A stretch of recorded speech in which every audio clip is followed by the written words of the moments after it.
right, let's begin with the story of the Zomato IPO. It was a big day for Zomato. The world was watching, the entire ecosystem was watching. And what was really interesting to see is that even as I'm sure Team Zomato was very nervous to see how the IPO would be received on its opening day, congratulations and best wishes were pouring in from all quarters, whether it is other companies in the startup, unicorn, tech consumer ecosystem, whether it's even rivals Swiggy, or for that matter all of those in that space who are watching very closely what happens with the Zomato IPO. Now, we've already been reporting on the valuations, what experts are saying, so people have quite a fair bit of information on whether they should subscribe or not. But today we're not talking about that. We're talking about what the Zomato IPO means for the Indian startup space. Is it a seminal moment for the Indian startup ecosystem? And to speak on this, I'm joined today by T.V Mohandas Pai. Sairee Chahal joins us on the show, as does Ganesh. Welcome to all of you and thank you so much for joining us today. Sairee, let me begin by getting your take. Why do you think the Zomato IPO matters so much? I'm sure it goes beyond the fact that there are many others in line, many other companies in a similar space, in the unicorn startup tech space, who are looking at how well Zomato's IPO is received and want to take the plunge next. It feels like there is a bigger message here. Absolutely. So look, I think the Zomato IPO is everything the ecosystem has been dreaming of for a number of years, for a really long time. I think we've heard India doesn't have exits, internet companies don't do well, it takes a long time, India's a difficult market. But I think the Zomato IPO really represents homecoming for generation one Indian founders, for internet companies, and of course for our own public markets who are adopting tech companies as they have. And I think it's a shift in so many ways. Look, our tech and internet industry is so new. We're nascent, we're less than a couple of decades old, and here we are producing companies of significant scale, global scale, but also massive value creation in the process. So the IPO is iconic in many ways, and of course it's path breaking because it's the first, and of course many more to come. Yeah, Mr. Pai, do you think it's because it's the first and many more to come, but also because it in a way represents the idea of a uniquely Indian company, a startup, that whole ecosystem coming of age and giving an opportunity to retail investors and domestic investors also to participate in that growth story? It also comes with its risks of more scrutiny as a publicly listed company. Well, I feel is an inflection point for India. We've been waiting for this because these are the next generation tech companies.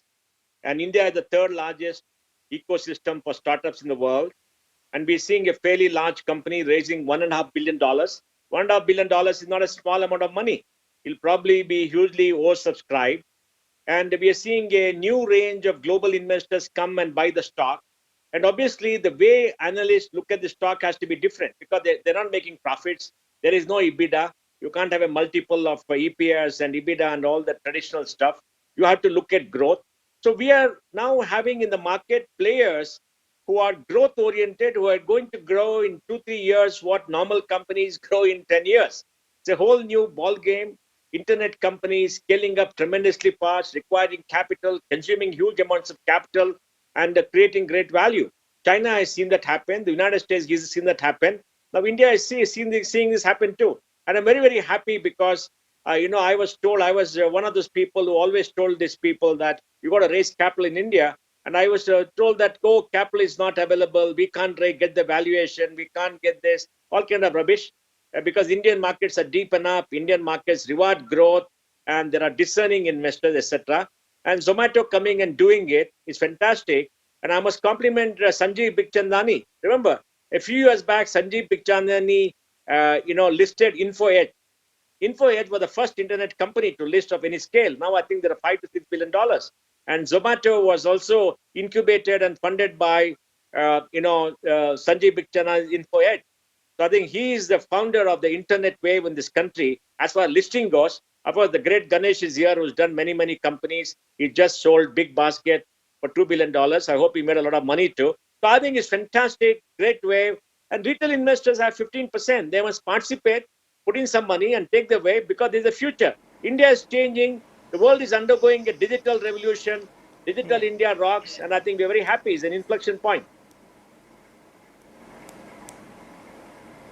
Yeah, K. Ganesh, how do you look at this point, and what does it mean in the larger picture?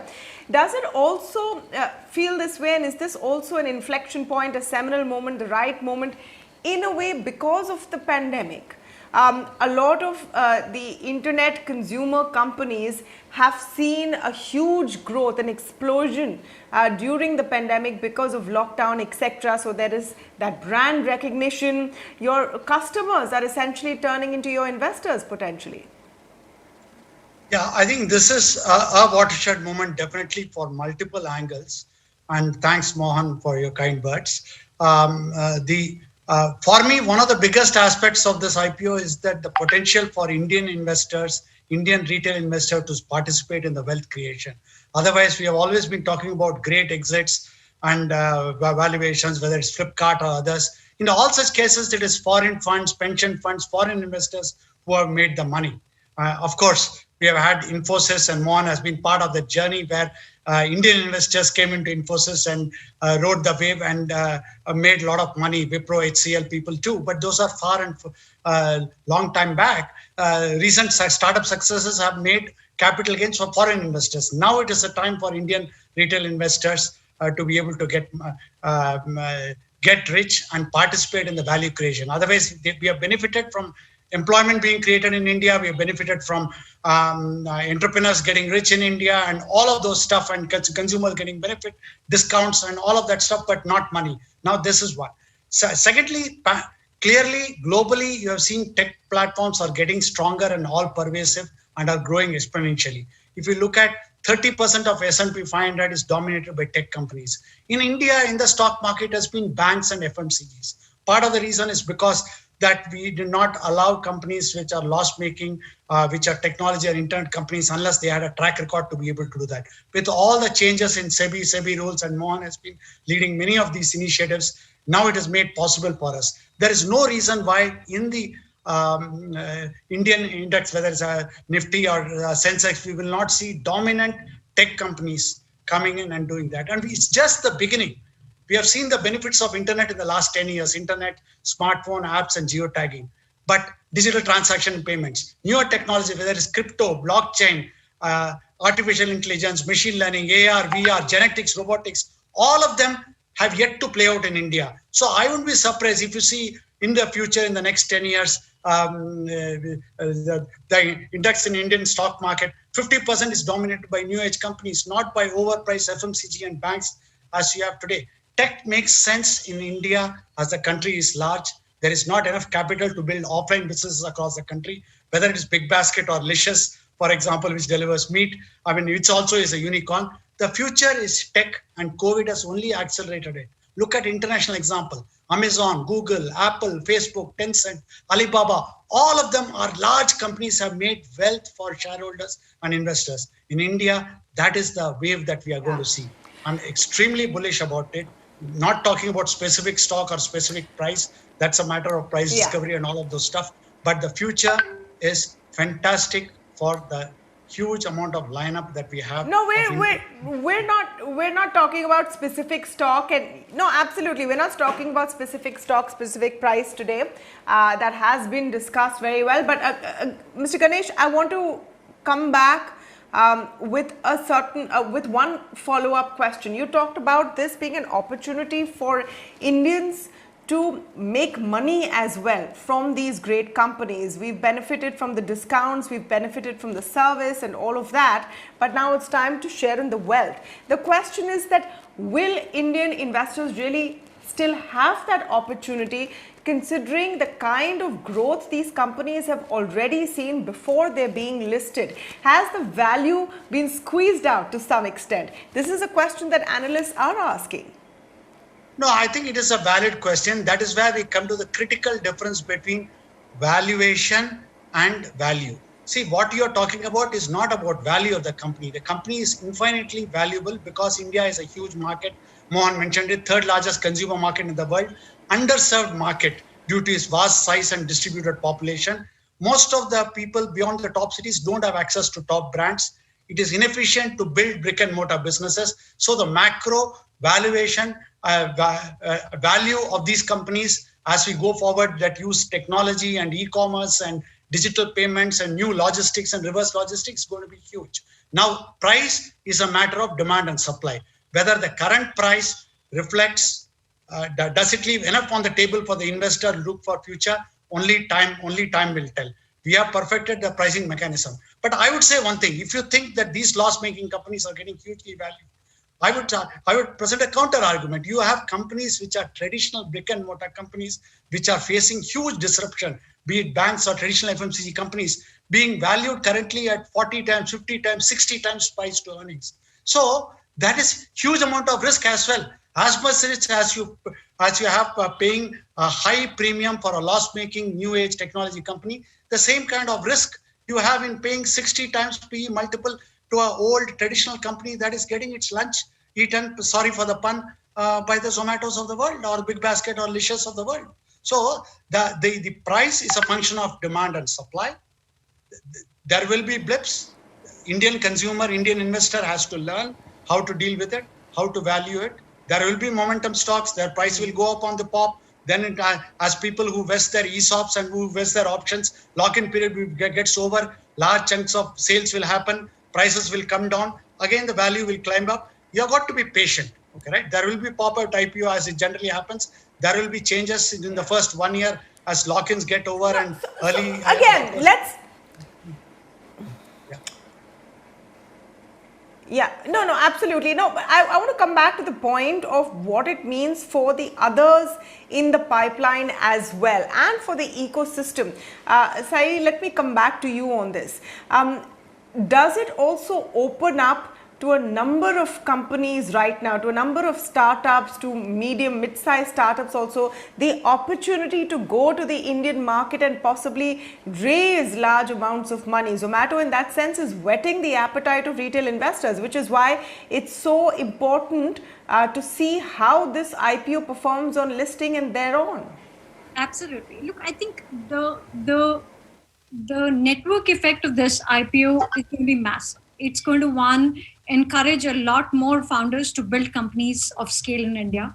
And I think it's going to encourage a lot more investors to bring a huge amount of conviction to the table. I think a lot of capital that has been kind of locked up due to lack of exits will start coming to more and more founders. And the other is that I think there's a newfound confidence in the ecosystem. We are definitely going to see a ripple effect from this IPO. And of course, like Ganesh said, we got to be patient. We can't treat this like a 1 month game or a 1 year game. Building long-term value takes a lot of time and there are ups and downs in the journey. But we're definitely going to see this form of exit become a real option. And when public markets become a real option for investors, whether they're Indian investors or global investors, it just changes the entire ecosystem. So building a startup is going to become as mainstream as it gets. We're already a very, very large ecosystem, but the ecosystem of youngsters building technology companies out of India, some for the Indian market and some for global markets, both these trends will accentuate. And of course, we will see a lot of disruption. We are already seeing a lot of disruption, but we are going to see faster scale cycles. We're going to see more capital flow into the ecosystem. And of course, I think it also paves way for us to, of course, we know that a lot of other IPOs are lined up for this year, which is as fantastic as it possibly gets. It will just, that $1 trillion economy, that $5 trillion economy that we want to become, it's a pathway to that. This really unlocks so much of value because it changes the sentiment about our ecosystem. And the truth is we are we are a very large internet market, and the only one that is in a developing phase right now. So if you're an investor, if you are building technology, India is the place to be. And I think this IPO really reinforces that point in a very, very real way. The true test, though, will be a few quarters down the line, Mr. Pai, when this company and others that are in the pipeline for IPOs are held up to the scrutiny of analysts who want to see profitability, who want to see where the investments are going and how the money is used. Do you think that is the point where the challenge will really begin? In a sense, in the startup ecosystem, these companies have been shielded from that extent of scrutiny, isn't it? No, that is very true. But what is important for all of them is going to be growth. The market is going to reward growth. Now, like Ganesh said, why are old age FMCG companies getting a PE of 45, 60? Because there's a shortage of good stock which are growing, and they're growing at 11, 12%. In the Indian market rewards growth. If you look at the PEs of companies, high growth companies get very high PE. And the Indian market is got a lesser supply of high growth companies. So to me, the most important thing one must look for is, will they continue to grow at a fast pace over the next 3-4 years? The odds are in their favor because the market is large, the market is expanding, digitization taking over. Will they be able to have an EBITDA at some point of time in the near future? Well, the odds are in their favor because as you grow up in scale, the pressure from the market and pressure from the analysts will make sure that they focus on the right things and also become EBITDA positive, have a net profit for a period of time. And yes, they're subject to greater scrutiny and they get valued every single moment. Because please remember, a listed company gets valued every single second. Every time there's a trade, it gets valued. It's not like the private markets where a bunch of people sit in a room, negotiate and say, hey, I'm going to pay you this. And, somebody says, no, I want this. And they shake hands and they go away, right? So I think it's important to understand this is the real world. The private markets was a different world. Now you are open to everybody. You are open to scrutiny. You have to grow. There are no excuses for non-performance. You can't hide behind any walls and you are in the open. And you've chosen that, but the rewards are immense. The rewards are unbelievably high. Remember, Infosys, when the first listed, was only valued at 40 crores in 1993. Today, they're worth 6,75,000 crores. 6,75,000 crores from 40 crores. That is huge, huge, huge money. I hope some of these companies will replicate what Infi did from 93 till whatever date it is. Yes, they're coming at a high valuation. That is true. They're starting at a later stage. That's true. They're much more grown up than Infi was. And I'm sure they'll do well. So I think it offers an alternative to a lot of Indian investors. And also remember, in the public markets, the public allocation for small investors is only 15%. 85% of money is coming from anchor investors and institutions. And to me, the one big takeaway is a new lot of investors who have allocated huge amounts of money for internet companies, for digital companies. They're going to put money into India. And we're going to see our foreign currency reserves go up. This is a big, big thing for India. And we are going to see huge growth. There are going to be many successes. There could be some failure. But we are on the cusp of rapid change. India is changing tremendously. Yeah. I think that's a good point. One can't assume that every similar kind of listing that will come along will be as successful. We'll have to wait and see what the success of the Zomato listing finally is. Today is just the first day of the IPO, but undoubtedly it is a seminal moment. It is a watershed moment, as one of our speakers said, because it shows that the Indian startup ecosystem has, in a sense, come of age. Thank you so much to all of you for joining us on the first discussion. And as we continue to cover Zomato, it's important to look at the journey of the company and its founders as well.